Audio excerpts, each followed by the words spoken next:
All right, welcome back to Psych Your Way to Success. I am your host, Claire Bike, with Heather Fife.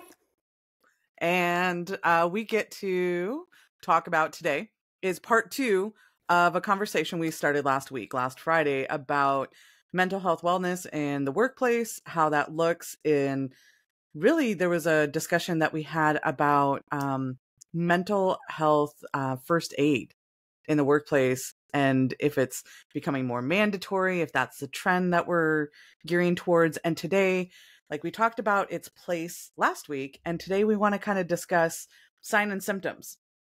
So if you are in the workplace, if you are in a leadership position, if you're not in a leadership position, you probably are in some ways, because the person next to you, the person in front of you who is your supervisor, or even people that report to you, it's really important to kind of maybe look left, look right, and see how people are doing, right? Like, but yes. So, we'll kind of talk about it and break it into 3 sections. Heather and I kind of discussed that. So we'll break it into 3 major sections for us to digest of what we're kind of looking for in the people that we work with. And that's their behavior is section 1. We'll talk about their mood next. Like, what are the changes in mood? What kind of mood related aspects are we looking at? As well as what kind of things in the body are we seeing changes in? So each one of these elements has, a really heavy bearing in what we see. And I don't know about you, Heather, but I have worked in places that I wish I had known more, regardless of what position and status I held in the organization. I really do wish I had known more. I know that there's some people out there that have experienced coworkers not coming back to work, especially during the holiday seasons, like Thanksgiving, Christmas, New Year, all of these really dramatic, emotionally charged moments. I couldn't agree more. And, I think it's also important in every aspect of your life. So we're talking today definitely about the workplace, but we could also put this into schools or volunteer activities or even your church groups. So your own little families. Like, I know for me, with my children, whenever they talk about somebody at school, I always bring up some of these aspects as well. So it's like teaching our children at a young age, like, do you think there's something going on at home while they're doing that? Because Oh, yeah. I think it's like, even now, it's just to like open up. Like, I know my daughter had somebody at school who like all of a sudden lost a lot of weight. And she was like, that's amazing. And I was like, I would check in with her. Is it? Was she trying to do? Yeah, no, totally. I get, those conversations. And I think one of the worst things is our society. I don't know about you, but the way I was raised, like, there's taboo topics and you don't discuss certain things. And mental health is one of those.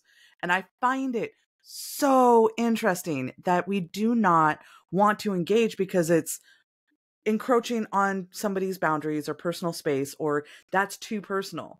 And all of a sudden, like, everything else that we're dealing with isn't, except for that, when in fact, I would almost put it in the camp of it's just as important as occupational wellness, right? Like, not just the physical side, but there is this ginormous side of mental wellness.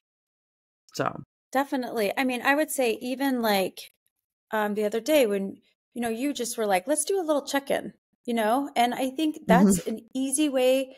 That's an easy way to check in to see how somebody's doing, to say, I care, everything good? And even if they don't tell you anything, they know that that was one contact point, and maybe it takes 2 or 3 or 4. I don't know. Everybody's going to be different, but just checking in with people is a good way to just say like, hey, I care. I'm noticing something, yeah. And let's check in. I mean, even more than that, it's crazy. Like, it doesn't have to produce anything. And I think that is one of the things that we expect. Like, it has to produce a conversation or an opening or something. But what you've done is already create this bridge, right? Like, even if it's just you constructing that bridge or showing them the path that there is a bridge, right? Like, come chat with me whenever you want. Those are the key points. So before we delve off too much, because I can spiral on these conversations for so long, let's kind of dive into the first one and kind of chat about a couple of the things on behavior.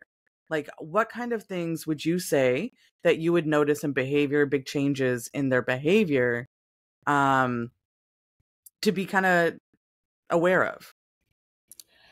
I mean, I always think that like if we're talking in a workplace setting, it's like their work habits and productivity. If you notice Mhm. that like somebody who was really productive or was on top of things, all of a sudden they're not, Yeah. might be a good like check-in time, I think. You know, that's where I've seen where something's going on at home. And a lot of times, honestly, just that like, is everything okay? Just that somebody's noticing you.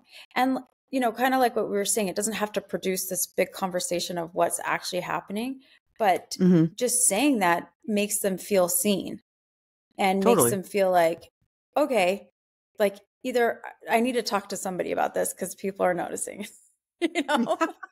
Well, and also, like you said, it could be the loss of productivity. It could be the increase, like a massive increase. I would say, like, going in either direction of that one. Um, a couple of the things that when I have given this at conferences, we talk about like the social withdrawal. Like, all of a sudden they're social and they're no longer social. They used to exercise, now they're no longer exercising, or vice versa, right? Like, maybe there's an extreme, I have to work out every single day. And we're not just talking about the 3 week January 1st commitments that most of us make to the gym. We're talking just, all of a sudden out of nowhere, there's really angry outbursts, like, all of those things are things that I see, and we've had conversations about, like, somebody losing their temper in meetings that used to have this calm demeanor. Like, what's happening? Yeah. Or someone that used to be very boisterous in meetings, all of a sudden withdrawn, and now they're no longer speaking in meetings. Like, are do you know these people well enough to recognize those differences? I don't know.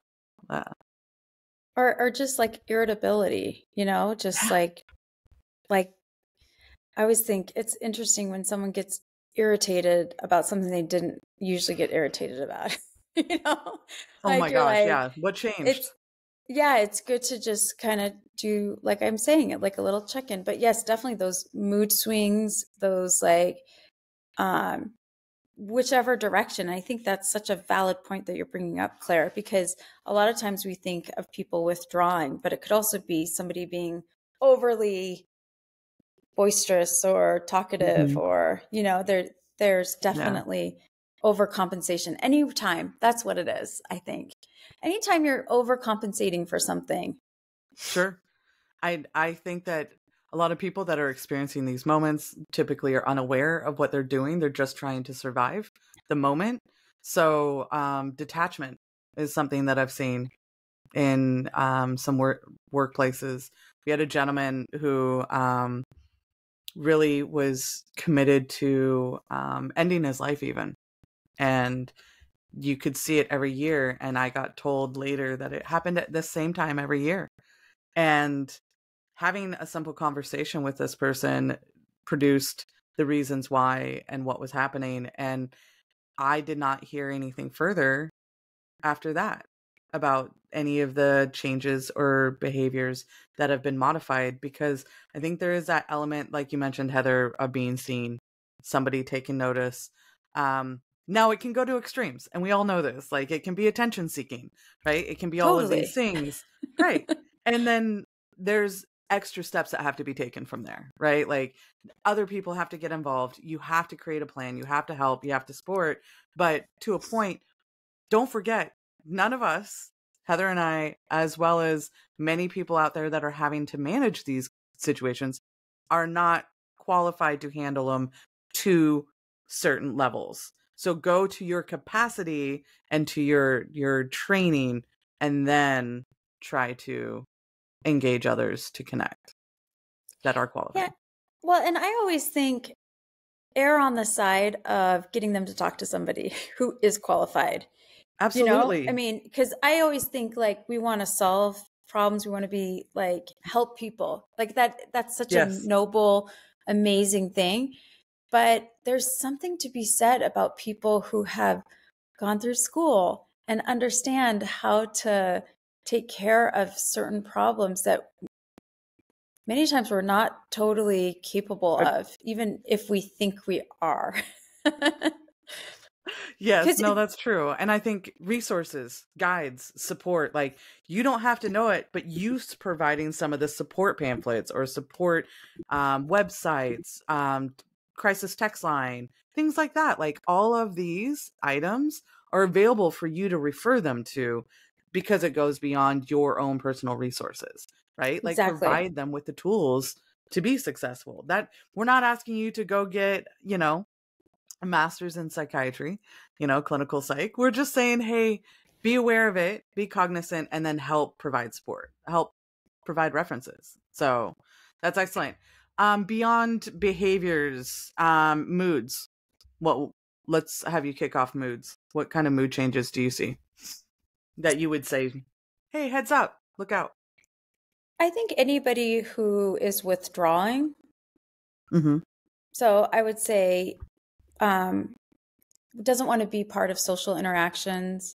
I would say quick to anger Yeah. can be a sign, or also, if we're going the opposite way, slow to anger, which is also, where they're just being a doormat or just letting things bother them, where they're not really standing up for themselves, or And having if that's good something that they boundaries. Maybe normally it's do, boundaries. right? Exactly. Like somebody who doesn't have good boundaries, there's usually something there. Well, I mean, I don't know if I'd go so far as to say they might have something going on. I think a lot of people, one of the things, a lot of people don't have great boundaries. Sometimes we don't know ourselves well enough to understand and put those in place and keep them in place. But I would say that if you're veering outside of your own personal regular behavior, if your mood is that you normally let people kind of whether they're walking all over you, but if you seem to be more compliant or complicit and all of a sudden you're not being those ways, then I would say I totally agree. Yeah, I would definitely say that that shift from your norm would totally call attention to me that something might be up. Your if your workload isn't overwhelming and you're overwhelmed, I would say, hey, what's going on? Right? Like if you're behaving, if your mood is just like, oh, I don't have the bandwidth, I don't have the time, I don't have, and I'm like, okay, what's going on? Because last I checked, what's on your plate? Like if it was one of my employees, I've had to do it. What's on your plate? Like what can I take off your plate to make this easier? And so far, this is all I've put on your plate, and you're still overwhelmed. Let's talk about that. Right? Like because if it's not just work, what else is it? And it's totally fine if it's not work, but we want to have that chat. I don't know, like have you had to have those conversations? I have, but I would say, like, I always feel like the people I work with become sort of family to me. I kind of, Yeah. I enjoy people. I like to find out about them and I care, right? So, I have had those conversations, and I'll say sometimes they go great, Yep. sometimes they don't. I But agree. it I doesn't agree. stop me from having them, because I think even the ones that didn't go great, I think it it makes them still feel seen. I think it's No, totally. uncomfortable. It's uncomfortable both ways. It's uncomfortable for the person bringing up the discussion, and it's also uncomfortable for the person who you're talking to. Yeah. So I think when there's that understanding that nobody's sitting here like in a better position, you know, Yeah. No, and that definitely. you're kind of being very vulnerable saying that to somebody, and they're being very vulnerable to even hear it. So I think that if there is a little bit of compassion and understanding that it goes kind of both ways, that it helps with the conversation, in my opinion. Yeah. Absolutely. I think that I've seen restless behavior kind of as one of my indicators of moods. Like all of a Oh, sudden somebody's interesting. very restless. Like these are just like those indicators for you. They should be like little red flags and popping up. Again, one of my biggest struggles is that most of my life it's like it's not your business. Like stay out of it. And I urge you to kind of modify what you think is your business or not in very tactful, respectful ways, right? So let me preface that in tactful, respectful ways that say, "Hey, I'm here. Is everything okay? I want to check in. These Yeah. are the things that I've been seeing. These are the differences. I just wanted to check in with you." Right? Like me making sure, and I've been told in the past, like being sure to recognize, here's why I'm bringing this up. It's not just one of those flippant hallway conversations where I'm like, "Ooh, I'm running by. How you doing?" And I don't really wait to hear your answer. I'm actually sitting down. I'm making conversation. Don't have your phone around you. Do not look at your phone for the time. You know what I mean? Like make genuine attempts to engage with the person, and it helps.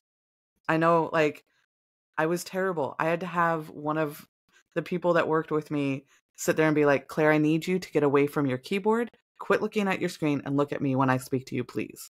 And I was like, "What did I do? Oh my gosh, what happened?" And it was because I tried to multitask to be a good worker, but guess what? They did not feel heard or seen when we would have conversations. And then they had no trust in or faith in whether or not I would accomplish those tasks that we were discussing. So it's it's amazing how that'll change an entire mood. Hmm. Exactly. And I think those are all such good points that if we're really going to have this conversation with somebody, to be undistracted or not distracted or what are undistracted, is that even a word? I don't even know. Well, it is now. Don't worry. It is.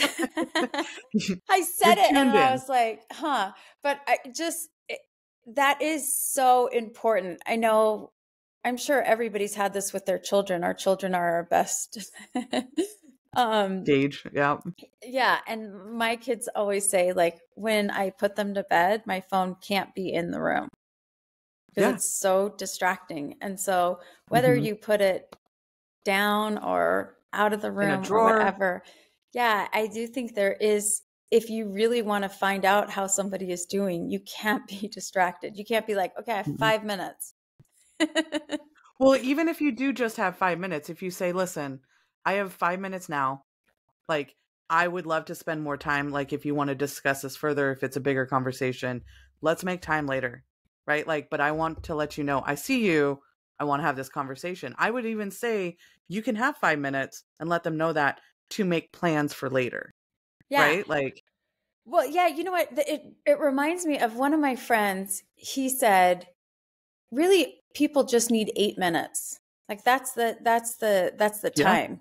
That it's like 8 minutes. And so now whenever we're either one of us are doing bad, we'll send a text message like, do you have 8 minutes? And that's a sign of, because it's such a random number, but That it's is a a random sign of number. like, I'm struggling, I need a little help, and so Yep. then, and he says, I'll always make 8 minutes for you no matter what you're doing, what I'm doing, That is what awesome. you're like, and I just think like having little things like that are good.